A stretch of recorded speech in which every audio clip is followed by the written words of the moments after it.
Welcome to Mind Decoded, where we explore the psychology behind human behavior. Let's decode today's topic. Someone introduces themselves. You shake their hand. 5 seconds later, you've completely forgotten their name. This happens to everyone constantly. And it's not because you have a bad memory. Psychologist Charan Ranganath's research shows that remembering names requires specific encoding that most people never do.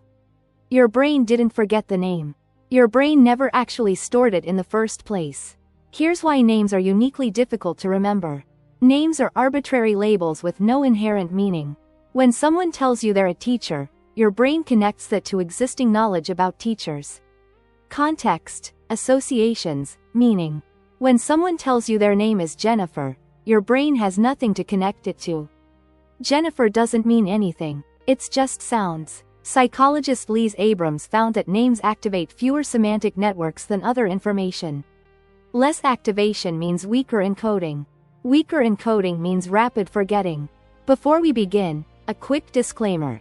This content is for educational and informational purposes only and should not be considered medical, psychological, or mental health advice. If you're experiencing mental health concerns, please consult with a qualified mental health professional. The encoding problem happens during the introduction itself. You're focused on making a good impression, thinking about what to say, worrying about your handshake, noticing their appearance. Your attention is divided. Psychologist Baddeley's research on working memory shows that divided attention during encoding prevents information from transferring to long-term memory. The name enters your working memory briefly, but working memory can only hold information for about 20 seconds without rehearsal. If you don't actively process the name during those 20 seconds, it disappears. It never makes it to long-term storage. Your brain prioritizes faces over names. Neuroscientist Nancy Kanwisher discovered the fusiform face area, a brain region specifically dedicated to face recognition. Faces are evolutionarily important. You need to recognize allies and threats quickly. Your brain evolved sophisticated face processing. But names are a recent cultural invention. There's no dedicated name processing region. Names piggyback on general language and memory systems. These systems are good at meaningful information. Names aren't meaningful, so they get deprioritized. The production effect explains another layer of the problem. Psychologist Colin MacLeod found that information is better remembered when you produce it yourself rather than just hear it. When you say someone's name out loud, you create multiple memory traces. Auditory trace from hearing it. Motor trace from saying it. Hearing yourself say it creates additional reinforcement. But most people don't say the name during introductions. They hear it once. That single passive exposure isn't enough for encoding. You need active engagement. Lack of distinctiveness makes names harder. Common names activate minimal distinctive encoding. Psychologist Fergus Craik's levels of processing theory shows that distinctive, unusual information is remembered better than generic information. If someone introduces themselves as John Smith, your brain has encountered thousands of Johns and Smiths. Nothing distinctive registers. If someone introduces themselves as Xiomara Castellanos, the distinctiveness helps encoding. The unusual combination creates stronger memory traces. This is why you're more likely to remember unusual names than common ones. The next in-line effect destroys name memory in group settings. Psychologist Brenner studied this phenomenon. When you're waiting for your turn to introduce yourself in a group, you're not paying attention to others. You're rehearsing what you'll say, planning how you'll present yourself. Anxiety about your own introduction blocks encoding of others' names. You're physically present for their introduction, but cognitively, you're already preparing for your turn. The information doesn't get processed. This is why round-robin introductions are terrible for learning names. Interference makes names exceptionally vulnerable. Psychologist Benton Underwood's research shows that similar information interferes with memory. If you meet 3 people named Mike in one day, each Mike interferes with memory for the others. You remember meeting someone named Mike. But which Mike? The similarity creates confusion. Names, being arbitrary labels, are particularly susceptible to interference. Faces provide distinctive visual information. Names provide generic linguistic information that easily blurs together. Age affects name retrieval more than other types of memory. Psychologist Deborah Burke's research on the aging brain shows that proper names are among the first things affected by age-related memory decline. This happens because name retrieval requires precise activation of specific phonological representations. As you age, the connections between semantic information and phonological information weaken. You know the name. You can picture the person. You can describe them, but you can't retrieve the specific sounds that form their name. This is why tip-of-the-tongue experiences become more frequent with age, and names are the most common triggers. Social anxiety amplifies name forgetting. When you're nervous meeting someone, your amygdala activation increases.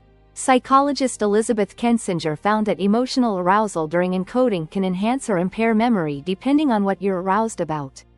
If the person themselves is emotionally significant, arousal enhances memory for them.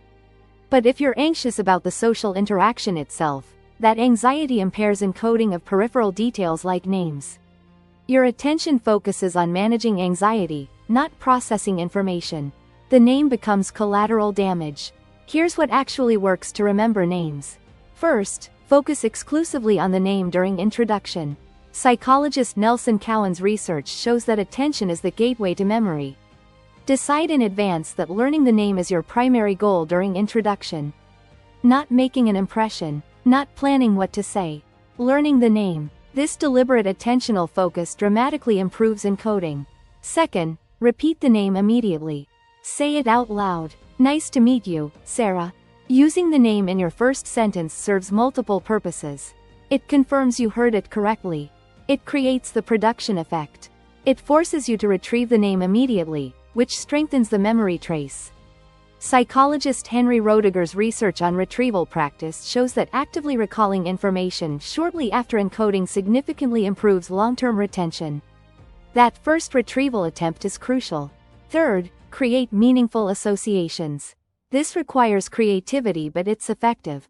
Psychologist Gordon Bauer found that creating vivid, meaningful associations dramatically improves memory. If you meet someone named Rose, visualize them holding a rose. If you meet someone named Baker, imagine them baking bread. These visualizations create connections between the name and existing semantic networks. The associations provide retrieval cues. When you see the person later, the visual association helps retrieve the name. Fourth, spell it mentally or ask about spelling. This works especially well for unusual names. When you think about how a name is spelled, you engage visual and linguistic processing. Psychologist Fergus Craik's depth of processing research shows that deeper processing creates stronger memories. Asking how do you spell that also gives you extra exposure to the name and shows genuine interest, which improves the social interaction. Fifth, use the name multiple times during conversation. Psychologist Herman Ebbinghaus discovered that spaced repetition prevents forgetting. Each time you use the name, you reinforce the memory. Aim for 3 uses during the conversation. So, Michael, what brings you here? And Michael, have you been to these events before? When you leave, it was great meeting you, Michael. These repetitions create multiple encoding and retrieval opportunities.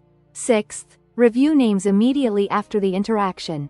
Psychologist Peter Wozniak's research on spaced repetition shows that review shortly after learning prevents the forgetting curve from taking effect. After the introduction, take 15 seconds. Visualize the person. Say their name to yourself. Michael, tall, glasses, works in marketing. This immediate review consolidates the memory before it fades. Without review, most names are gone within minutes. Understanding why you forget names changes your strategy. You're not bad with names. You're using the wrong encoding process. Names require deliberate attention, active processing, meaningful associations, and repetition. Most people do none of this. They passively hear a name once while distracted by social anxiety and expect their brain to remember it. That's not how memory works. When you apply the actual principles of memory encoding, name memory improves dramatically. It's not talent, it's technique. And that's how the mind works. If this helped you understand yourself better, subscribe for weekly psychology insights. Thanks for watching.